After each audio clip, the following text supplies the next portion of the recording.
ಸಕ್ಕರೆ ನಾಡು ಮಂಡ್ಯದ ಮದ್ದೂರಿನಲ್ಲಿ ಗಣೇಶೋತ್ಸವದ ಮೆರವಣಿಗೆಯ ವೇಳೆ ಕಲ್ಲು ತೂರಾಟ ಪ್ರಕರಣಕ್ಕೆ ಸಂಬಂಧಪಟ್ಟಂತೆ ಆರೋಪಿಗಳನ್ನು ಅರೆಸ್ಟ್ ಮಾಡಲಾಗಿತ್ತು. ಈಗ ಆರೋಪಿಗಳು ಯಾರ್ಯಾರು ಹೇಳ್ತಾ ಹೋಗ್ತೀವಿ. ಗಣೇಶೋತ್ಸವದ ವೇಳೆ ಕಲ್ಲು ತೂರಾಟ ಪ್ರಕರಣಕ್ಕೆ ಸಂಬಂಧಪಟ್ಟಂತೆ 7 ಆರೋಪಿಗಳನ್ನು ಕಸ್ಟಡಿಗೆ ಪಡ್ಕೊಂಡಿದ್ದಾರೆ ಪೊಲೀಸರು. A1 ಆರೋಪಿ ಮೊಹಮ್ಮದ್ ಆವೇಸ್, A2 ಮೊಹಮ್ಮದ್ ಇರ್ಫಾನ್,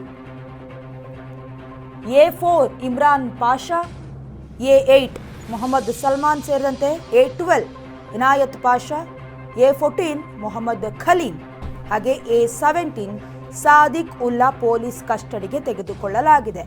ಎಲ್ಲರಿಗೂ ಮರೆಯೋದಕ್ಕೆ ಸಾಧ್ಯನೇ ಇಲ್ಲ. ಸಕ್ಕರೆ ನಾಡು ಮಂಡ್ಯದಲ್ಲಿ, ಅದರಲ್ಲೂ ರಾಮ್ ರಹೀಂ ನಗರ ಹೇಳ್ಕೊಳ್ಳೋದಕ್ಕೆ ಸೌಹಾರ್ದತೆಯ ಏರಿಯಾದಲ್ಲಿ ಗಣೇಶೋತ್ಸವ ನಡೀತಾ ಇತ್ತು. ಆ ಸಂದರ್ಭದಲ್ಲಿ ಸುಮಾರು 20-21 ಆರೋಪಿಗಳು ಬೇಕು ಅಂತಲೇ ಮೊದಲೇ ಪ್ರೀಪ್ಲಾನ್ ಮಾಡಿಕೊಂಡು ಏರಿಯಾದಲ್ಲಿ ಗಲಭೆಯನ್ನು ಸೃಷ್ಟಿ ಮಾಡಿದ್ರು. ಗಲಭೆ ಅನ್ನೋದಕ್ಕಿಂತ ಕೋಮು ಗಲಭೆ ಅಂತಲೇ ಹೇಳಬೇಕು. ಅವತ್ತಿನ ದಿನ ಎಷ್ಟೆಲ್ಲ ರಾಧಾಂತಗಳಾಗೋಯಿತು.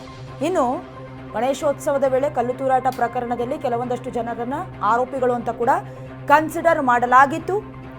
ಅವರಲ್ಲಿ 7 ಜನರನ್ನು ಕಸ್ಟಡಿಗೂ ಕೂಡ ಪಡ್ಕೊಳ್ಳಲಾಗಿದೆ ಪೊಲೀಸರು. ಇನ್ನು ಪೊಲೀಸರಿಂದ ಆರೋಪಿಗಳನ್ನು ತೀವ್ರವಾಗಿ ವಿಚಾರಣೆ ಮಾಡಲಾಗ್ತಾ ಇದೆ.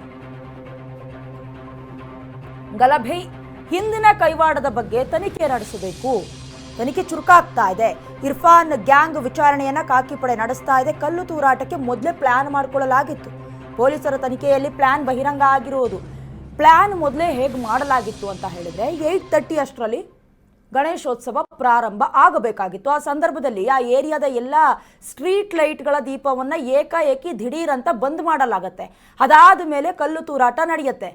ಹೇಳಬೇಕು ಅಂತ ಹೇಳಿದ್ರೆ, ಇನ್ಫ್ಯಾಕ್ಟ್ ಆ ಮಸೀದಿಯ ಮುಂದೆ ಹೋಗಬೇಕು ಬರಬೇಕು ಅಂತ ಹೇಳಿದ್ರೆ ಪರ್ಮಿಷನ್ ಅನ್ನ ಕೂಡ ತೆಗೆದುಕೊಳ್ಳಲಾಗಿದೆ. ಧ್ವನಿವರ್ಧಕವನ್ನ ಬಳಸಬಾರದು, DJ ಹಾಕಬಾರದು, ಕೆಲವೊಂದಷ್ಟು ವಿಚಾರಗಳನ್ನ ಮೊದಲೇ ಕ್ಲಾರಿಟಿ ಕೂಡ ತೆಗೆದುಕೊಳ್ಳಲಾಗಿದ್ರು ಕೂಡ ಈ ರೀತಿಯ ಗಲಭೆ ಆಗಿರೋದು. ಸದ್ಯದ ಮಟ್ಟಿಗೆ 7 ಜನ ಆರೋಪಿಗಳನ್ನ ಕಸ್ಟಡಿಗೂ ಕೂಡ ತೆಗೆದುಕೊಳ್ಳಲಾಗಿದೆ. ಅದರಲ್ಲಿ ಹೇಳ್ತಾ ಇದ್ವಿ ಕೆಲವೊಂದಷ್ಟು ಜನ ಹೆಸರನ್ನ, ಅವರನ್ನ ವಿಚಾರಣೆಗೆ ಒಳಪಡಿಸಿದಾಗ ಸತ್ಯ ಕಕ್ಕಿದ್ದಾರೆ. ನಾಚಿಕೆ ಆಗಬೇಕು.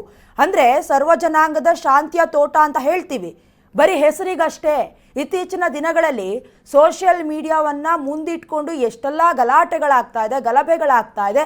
ಕಾರಣಕರ್ತರು ಯಾರು ಅಥವಾ ಕಾನೂನಿನ ಸುವ್ಯವಸ್ಥೆಯ ಮೇಲೆ ಹದಗೆಡ್ತಾ ಇರೋದಕ್ಕೆ ಕಾರಣ ಯಾರು ಎಲ್ಲವೂ ಕೂಡ ಬೇಕು ಅಂತಲೇ ಪ್ರೀಪ್ಲಾನ್ ಆಗಿರೋದು ಕೂಡ ಗೊತ್ತಾಗ್ತಾ ಇರೋದು.